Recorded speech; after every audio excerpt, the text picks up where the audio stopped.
साथियों नमस्कार, हमारे चैनल में आपका स्वागत है। मैं हूं रामचंद्र मौर्य।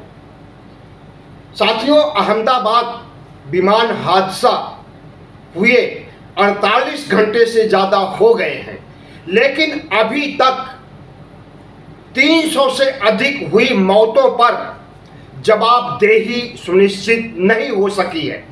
कौन दोषी है, किसकी वजह से हादसा हुआ, सरकार इसके तह तक नहीं पहुंच सकी है, बल्कि अमित शाह गृह मंत्री प्रकट होकर कहते हैं कि यह एक्सीडेंट था और इस एक्सीडेंट को रोका नहीं जा सकता।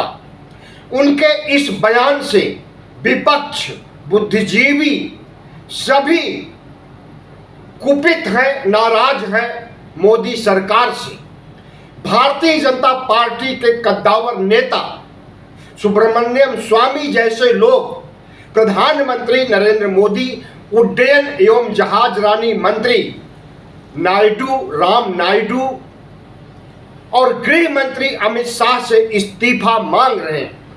पूरा विपक्ष एकजुट है और प्रधानमंत्री नरेंद्र मोदी को जवाबदेही के लिए जिम्मेदार ठहरा रहा है।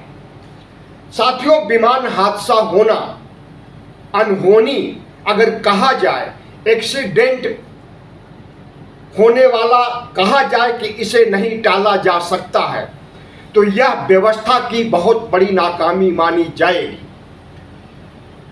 अगर इस तरह के एक्सीडेंट होते हैं तो वह मानव भूल की वजह से होते हैं। मशीन और टेक्नोलॉजी की कोई कमी नहीं होती। मशीन और टेक्नोलॉजी आदमी के बनाए हुए हैं और आदमी की भूल अगर होती है तो मशीनरी और टेक्नोलॉजी बड़ी भूल करके इस तरह से बड़े हादसे को अंजाम दे सकता है।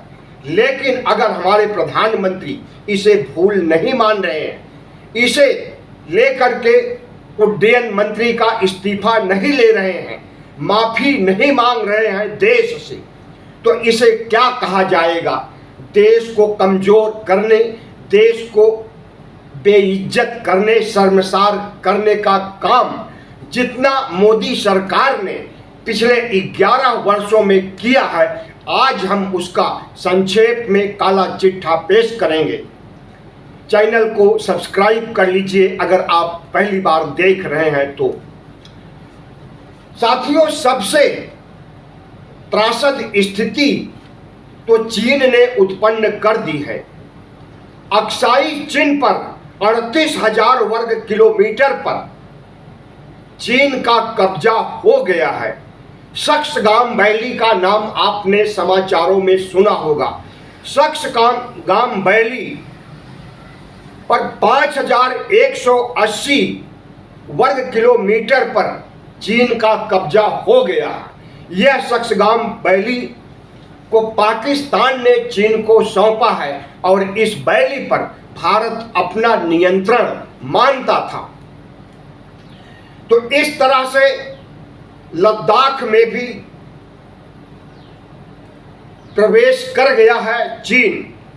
लद्दाख से लेकर अरुणाचल प्रदेश तक 20,000 किलोमीटर से अधिक क्षेत्र पर चीन का कब्जा हो गया है। इस तरह से अगर अक्साई चीन, सक्स वैली ग्राम और लद्दाख से अरुणाचल तक भारत को अगर खोया है तो यह वर्तमान सरकार की नाकामयाबियों की वजह से या चीन की डर की वजह से। प्रधानमंत्री नरेंद्र मोदी 56 इंच के सीने की बात करते हैं, लाल आंखें दिखाने की बात करते हैं, लेकिन यह 56 इंच का सीना, यह लाल आंखें चीन के सामने या चीन को दिखा पाने में नाकाम है हमारे प्रधानमंत्री नरेंद्र मोदी।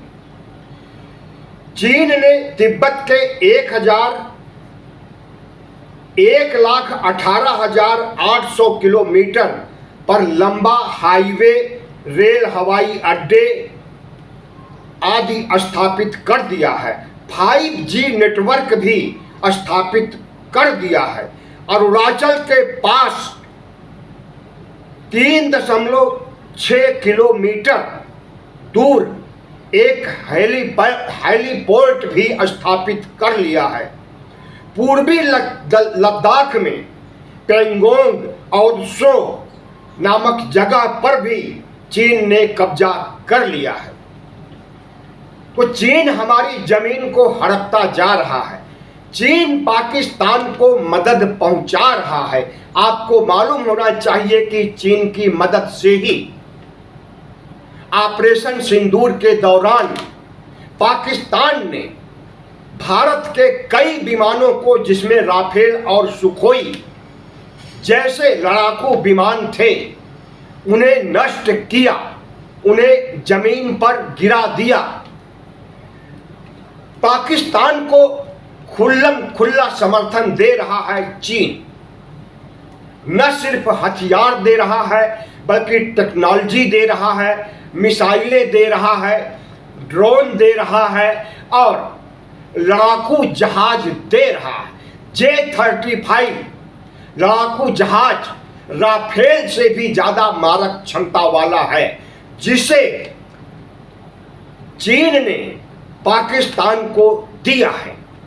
तो पाकिस्तान के कंधे पर बंदूक रख करके चीन भारत पर निशाना साध रहा है और प्रधानमंत्री नरेंद्र मोदी ऑपरेशन सिंदूर को लेकर के गदगद है कि हमने 9 आतंकी ठिकानों को नेस्तनाबूद कर दिया। लेकिन पाकिस्तान में 10 मई के दिन को जश्न के रूप में मनाया जा रहा है कि हमने भारत को उसकी औकात दिखा दी, उसके तमाम राफेल जैसे विमानों को ढहा करके। पाकिस्तान का सपोर्ट न सिर्फ चीन कर रहा है बल्कि अमेरिका और रूस भी कर रहा है। भारत के साथ कोई भी नहीं खड़ा है। और जहां तक भारत की बात है तो भारत के जो प्रवासी अमेरिका में हैं, उन्हें किस तरह से बेड़ियों में, हथकड़ियों में जकड़ करके सैनिक विमान के द्वारा आए दिन अमेरिका भारत में भेजता है। भारत का अपमान पूरे विश्व समुदाय में अमेरिका जिस ढंग से कर रहा है और प्रधानमंत्री नरेंद्र मोदी चुप बैठे हैं। सबसे बड़ा अपमान तो अमेरिका ने उस दिन किया था 10 मई को, जब उसने कहा कि मैंने सीज फायर कर दिया है भारत पाकिस्तान के बीच जो युद्ध चल रहा था।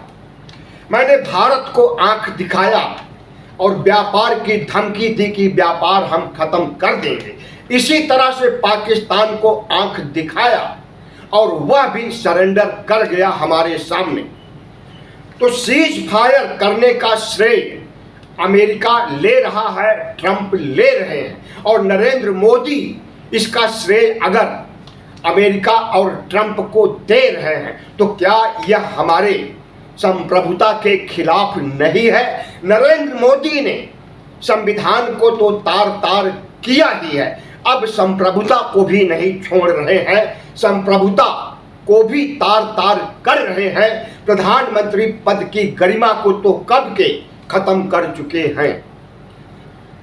तो साथियों, पहलगाम के 4 आतंकियों ने जिन हमारे 28 लोगों की हत्या किया था, जिसमें कई नवविवाहिता जोड़े भी थे, अभी उनकी धरपकड़ नहीं हो पाई है। और नरेंद्र मोदी ऑपरेशन सिंदूर को वोट बैंक बढ़ाने का जरिया बनाने के लिए तिरंगा यात्रा निकाल चुके हैं और इस उपलब्धि को जन जन तक पहुंचाने के लिए वोट बैंक के रूप में भुनाने के लिए पूरी कोशिशें कर रहे हैं। लेकिन बिहार जहां पर की चुनाव है अक्टूबर नवंबर में, बिहार ने बुरी तरह से खारिज कर दिया है ऑपरेशन सिंदूर को और नरेंद्र मोदी के छद्म राष्ट्रवाद को। जिस तरह से प्रधानमंत्री नरेंद्र मोदी ने पटना में तिरंगा झंडा जो कि ऑपरेशन सिंदूर पर यात्रा निकाला गया था, फ्लॉप रहा प्रधानमंत्री का जाना भी। प्रधानमंत्री गाड़ी से बाहर निकले ही नहीं, इतनी शर्मिंदगी हुई। तो हमारे प्रधानमंत्री खुद शर्मसार हो रहे हैं और हमारे देश को भी शर्मसार कर रहे हैं, बेइज्जत कर रहे हैं। बड़ी महाशक्तियों से, अमेरिका से, चीन से, रूस से शर्मसार और बेइज्जत कर रहे हैं। इस तरह से अगर देश को कोई कमजोर कर रहा है तो वह हमारी मनुवादी सरकार है, जो कि आरएसएस के इशारे पर चलती है, आरएसएस के एजेंडे को लागू करती है।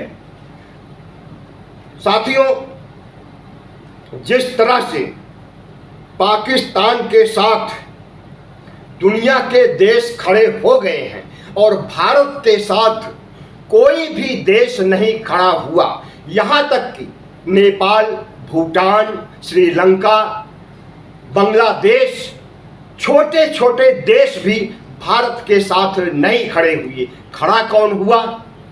अफगानिस्तान, जिसे तालिबान कहा जाता है, इसने समर्थन किया।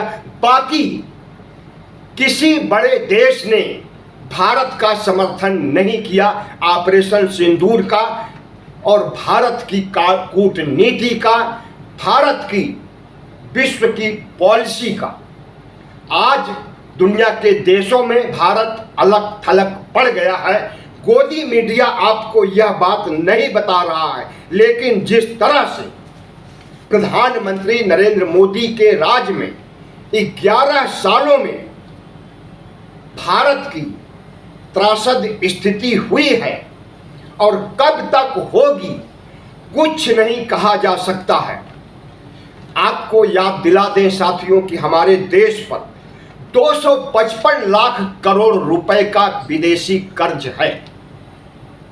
इस विदेशी कर्ज का ब्याज भुगतान करने में ही हम असमर्थ हो पा रहे हैं। सोचिए, जिस दिन विदेश की शक्तियां कर्ज वसूली के लिए हमारी सरकार पर जोर डालेंगी, उस दिन नरेंद्र मोदी की क्या स्थिति होगी। 45 लाख बेरोजगार इस देश में, 45 करोड़ बेरोजगार इस देश में प्रधानमंत्री नरेंद्र मोदी की सरकार बनने के बाद सामने आए हैं। 19 करोड़ लोग हर रोज भूखे पेट सोते हैं। 80 करोड़ लोगों को मुफ्त राशन दिया जाता है। अगर उन्हें राशन नहीं दिया जाए तो वह भुखमरी का शिकार हो करके काल कौलित हो जाए। हमारी अर्थव्यवस्था जर्जरा करके ढह चुकी है और प्रधानमंत्री नरेंद्र मोदी सपने दिखा रहे हैं विकसित भारत का कि 2027 में हमारा देश विकसित भारत हो जाएगा, लेकिन उस सपने की भी हवा निकाल दिया है इस देश के अर्थशास्त्रियों ने। रघुराज रामन ने, जो कि आरबीआई के गवर्नर रह चुके हैं, इनका कहना है कि अगर 9% जीडीपी होगी तभी भारत 2047 तक विकसित देश बन सकता है। लेकिन हमारी जीडीपी 7 और 8 के बीच में लटकी हुई है। जीडीपी आगे नहीं बढ़ रही है, ग्रोथ रेट नहीं बढ़ रहा है, भारत तरक्की नहीं कर रहा है और सपने दिखाए जा रहे हैं 2047 के। भुखमरी के क्षेत्र में सूचकांक देखें तो हमारा देश अफ्रीकी देशों के साथ खड़ा है। पिछले 45 सालों में जितनी बेरोजगारी नहीं थी, उससे कहीं अधिक बेरोजगारी इस समय भारत में है। 30 लाख से अधिक नौकरियां सरकारी क्षेत्रों में, या यूं कहें केंद्र सरकार और डबल इंजन के राज्य और विपक्ष के राज्यों में 30 लाख से अधिक नौकरियों के लिए पद खाली पड़े हैं। लेकिन उन्हें नहीं भरा जा रहा है क्योंकि सरकार के पास वेतन देने के लिए, नए कर्मचारियों को वेतन देने के लिए फंड की कमी है। और देश भारत हमारा प्रधानमंत्री नरेंद्र मोदी के शब्दों में 5वीं इकोनॉमी बन चुका है, दुनिया का 5वीं अर्थव्यवस्था का देश बन चुका है और चौथी की ओर आगे बढ़ रहा है। इसी साल के अंत तक चौथी इकोनॉमी बन जाएगा। लेकिन गरीबी और जहालत की स्थिति कैसी है, जिसका खाका मैंने खींच दिया आपके सामने अभी अभी। जिस तरह से पड़ोसी देश तरक्की कर रहे हैं, पाकिस्तान को जिस तरह से विदेशी कर्ज मिल रहे हैं, अमेरिका खुद कर्ज दे रहा है, वर्ल्ड हेल्थ ऑर्गेनाइजेशन और यूएन जिस तरह से सहायता पहुंचा रहा है पाकिस्तान को, अगर इसी तरह से पहुंचाएगा तो इकोनॉमी के मामले में पाकिस्तान भारत से आगे हो जाएगा और प्रधानमंत्री नरेंद्र मोदी का गुरूर टूट जाएगा। प्रधानमंत्री नरेंद्र मोदी को पता है कि पाकिस्तान सैन्य मामलों में भारत से पीछे है, लेकिन जब चीन का आशीर्वाद उसे मिल गया है तो वह सैन्य बल में भारत से कहीं आगे हो गया है और नरेंद्र मोदी को इसकी चिंता नहीं है। अगर युद्ध हो जाए और चीन समर्थन कर दे, हर तरह से सैन्य बल मदद पूरी तरह से पहुंचा दे, तो भारत को पाकिस्तान हरा भी सकता है। ऐसी स्थितियां उत्पन्न हो गई हैं विश्व में कि नरेंद्र मोदी के साथ किसी देश की हमदर्दी नहीं रह गई है। इसकी क्या वजह हो सकती है, आप अच्छी तरह से समझ सकते हैं। प्रधानमंत्री नरेंद्र मोदी के अंदर धर्म को लेकर जितने पूर्वाग्रह हैं, खास करके मुस्लिम धर्म, इस्लाम धर्म के प्रति नफरत उनके जेहन में जितना भरा हुआ है, इसे विश्व समुदाय अच्छी तरह से समझता है। क्योंकि आए दिन जब यह हिंदू मुस्लिम करते हैं तो उसे सिर्फ भारत के लोग ही नहीं सुनते, नरेंद्र मोदी के एक एक शब्द पर दुनिया के देशों की नजर रहती है और नरेंद्र मोदी अपनी इज्जत आबरू, भारत की इज्जत आबरू तार तार करने के लिए जो कोशिशें कर रहे हैं पिछले 11 सालों से, और जिस तरह से अहंकार और तानाशाही रवैये का परिचय दे रहा है, उससे भी पूरा विश्व परिचित हो गया है। इसीलिए नरेंद्र मोदी के साथ कोई खड़ा नहीं हो रहा है। साथियों, वीडियो अच्छा लगा हो तो सब्सक्राइब कीजिएगा, लाइक कीजिएगा और शेयर कीजिएगा। इससे हमें बड़ी ताकत मिलेगी। धन्यवाद।